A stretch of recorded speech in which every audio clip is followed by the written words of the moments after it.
I actually have not done movie reviews off my phone in a long time, so bear with me here.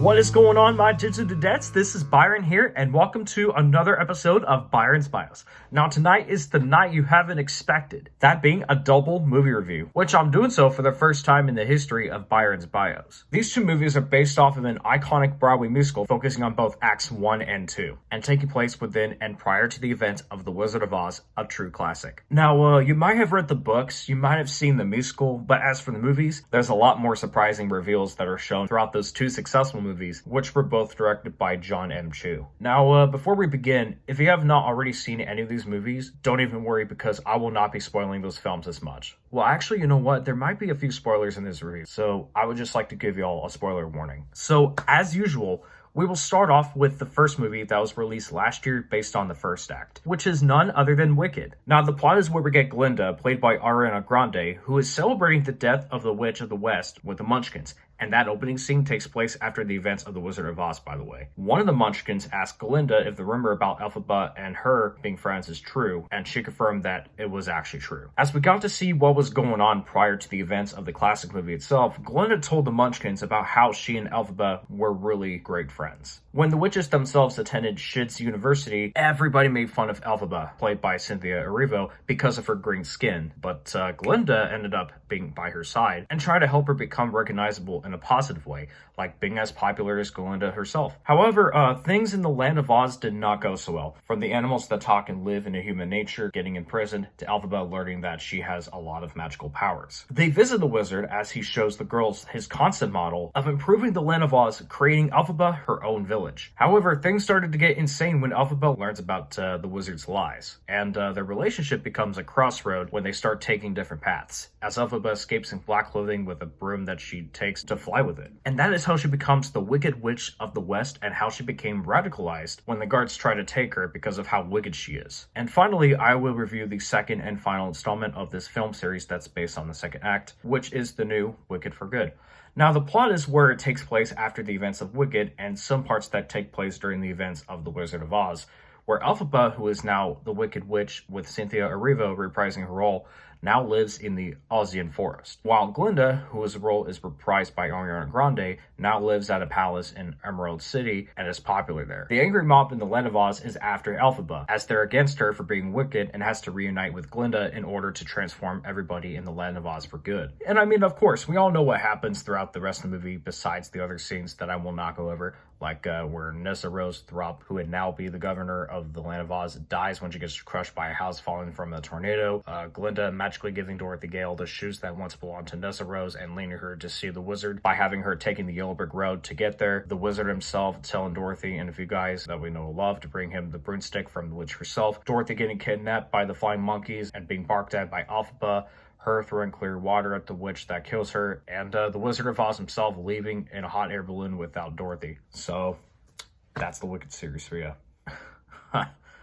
I mean, those movies were highly anticipated for a while, especially when the first movie was being released. Like, nearly everybody enjoys The Wizard of Oz, and since the original classic film from 1939 has been a lifelong popular staple for decades, it has become a franchise that has held spin-off movies, as well as a Broadway musical itself, which I actually saw Wicked on Broadway a few years ago, and hey, it was fun. And with how successful it is, they adapted them into a movie, and it amazes me how the movies have turned out, and I would like to state how much effort that they've put into, along with several flaws and stuff like that. Well, with that being said, let's talk about the casting. It is actually not bad for a two-part film series. Like, I liked how they had a lot of actors and extras that are completely new to those roles, because here's the thing, nearly everybody that were involved in the original Wizard of Oz are deceased. Like, for example, I thought that Cynthia Erivo did an awesome job portraying Elphaba, aka the Wicked Witch of the West. Jeff Goldblum did wonderful as the Wizard. Michelle Yeoh did great as Madame Morrible. Even Marissa Bodie, yeah. Even she did a great job playing Nessa Rose Throp, who is also the Witch of the East. And I really liked how they had other characters that were completely different, where they had Jonathan Bailey playing Prince Firo, who became the Scarecrow in the second film after getting beaten up, and Ethan Slater playing Bok, who became the Tin Man because Nessa Rose wrongfully casted a spell on him just to make him fall in love with her, but it killed him, which is why when Bok Hawk became the Tin Men, how he acted was completely different compared to the original Tin Men. And one thing that really grinds me sometimes is how they casted Glinda. Now, here's the thing.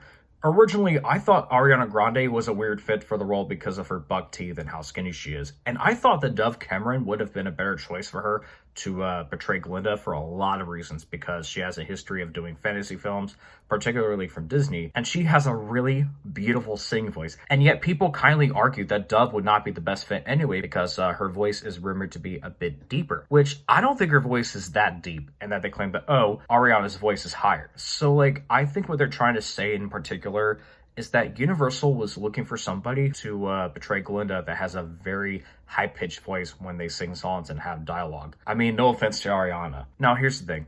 After watching these movies, I will confess that Ariana Grande did a splendid job as Glinda. I knew she would do a lot better than some of her other projects that she did years prior, even though that she's also a pop star that is about to retire from being one after her final tour next year. Although I do feel really bad for Ariana because of how her body appearance is, and the way that she and Cynthia look right now is just not normal. And not to mention, I liked how they had someone else playing Dorothy Gale in the second movie, even though she's not the main focus. And I'm glad that it's not someone super famous, because there were rumors that, believe it or not, Taylor Swift was supposed to play Dorothy in the film because of how she looked.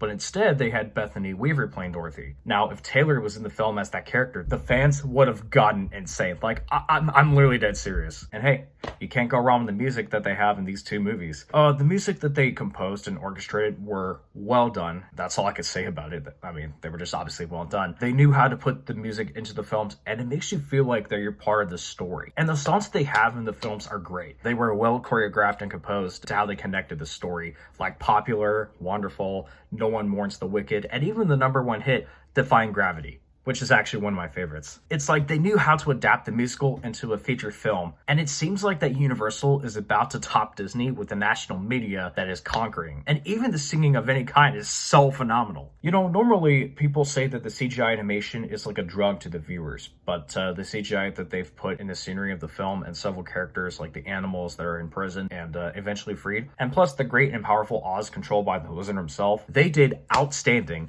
by making sure that they were done correctly, and they were. And I liked how they had them in CGI animation instead of actors portraying them in any way like they do in the Broadway musical itself, including but not limited to the professor that is a goat and a female bear that is the guardian of Elphaba. I also liked how they had the Cowardly Lion in the movie as a CGI lion instead of a guy in a costume, and that really fits the modern fantasy of the film compared to the live-action Disney remakes that have been tarnished over the years. And I mean, hey, about the Cowardly Lion, the reason that he's a coward is because Elphaba rescued him from the wizard, and that the lion himself didn't understand what she was actually doing to him by being a hero. Like, Elphaba was literally a hero to the lion. To be honest, there was a lot of backstories behind the main characters in the Wicked films, mostly Elphaba. We got to see how she was treated because of the color of her skin and how the wizard tried to make her life better, but it turns out that she learned it was a lie as he tried to use her because of her magic powers. And hell, even when she became wicked, everybody in the land of Oz hated her because of them believing that she was purely evil, when in reality, it was the wizard himself that is purely evil. And also how Elphaba made some horrendous mistakes by casting spells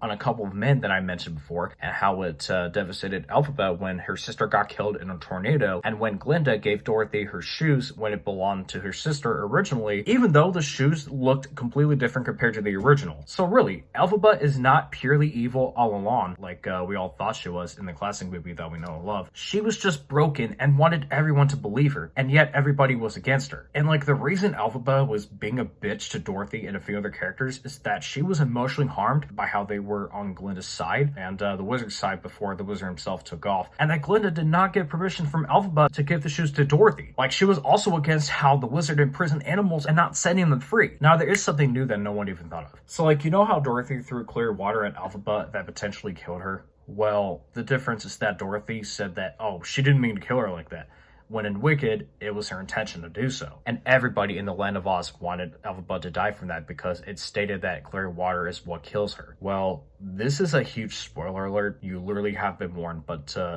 Elphaba did not actually die when the water was thrown.